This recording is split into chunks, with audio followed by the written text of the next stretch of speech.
The Ed Gein Story is the latest one to feature under Ryan Murphy's umbrella of real-life serial killer monsters, creating what feels like a Murphy cinematic universe.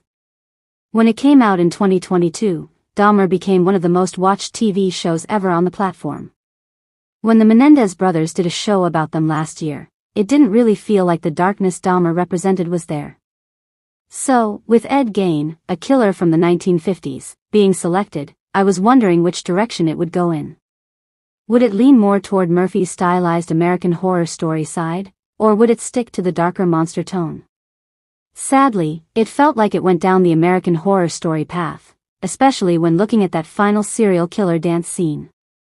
I wanted to explain why I thought this 8-episode series was a mess and why, in comparison to Dahmer, it just didn't land the same after finishing the show and feeling underwhelmed.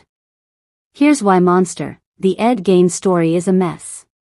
The inappropriate nature of the tone. The show's tone often gets lost, which is something that is often questioned and criticized.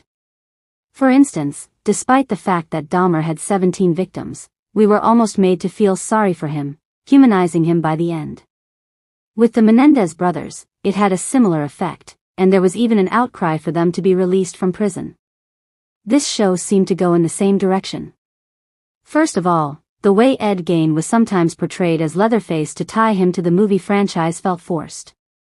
Having him slaughter 2 men with a chainsaw in the woods, people who weren't even confirmed victims, was clearly done to inflate the kill count. Then, having him dance around with the chainsaw in excitement felt too much, like a cartoon, and just plain wrong. When making these shows, I think it's important to remember that these killers were real people. That fact needs to stay at the heart of the story to keep it grounded, respectful, and to remind us that evil lives among us. But that scene completely broke the immersion. It felt more like a Texas Chainsaw Massacre movie than a serious dramatization of a real-life killer. Another issue was how the show tried to make us feel sorry for him by the end, portraying him as a soft, kind, and obedient man once he was in the hospital and medicated for schizophrenia, basically blaming everything he did on that. He was quiet and obedient in the hospital, according to real accounts, but he also remained mentally disturbed and engaged in strange behaviors. This was downplayed on the show, which felt misleading because it depicted him as a frail old man. This was a man who mutilated 2 women, made furniture out of their bodies, and dug up corpses to do the same. He may have even killed more than confirmed. While some of the commentary about society's fascination with killers and horror was interesting, it often felt heavy-handed and distracting. The constant jumping between timelines and characters was jarring, and many of these side stories had no resolution. By cutting away so often, the show lost its focus on Gein. It felt less immersive, almost like it wasn't sure what kind of story it wanted to tell. My conclusion. Overall, the show was a mess.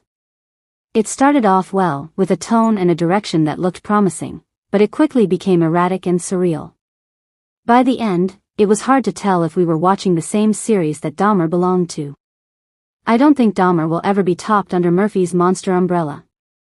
Unique, substantial, gloomy, and grounded. The Ed Gein series had promise, but it didn't live up to it. Since Monster, the Ed Gein Story comes in last, I'd even say I preferred the Menendez brothers series to this one. That concludes the explanation for why Monster, the Ed Gein Story is a mess. How did you feel about the show? Share your thoughts in the comments. Thanks for tuning in, and I'll see you in the next one.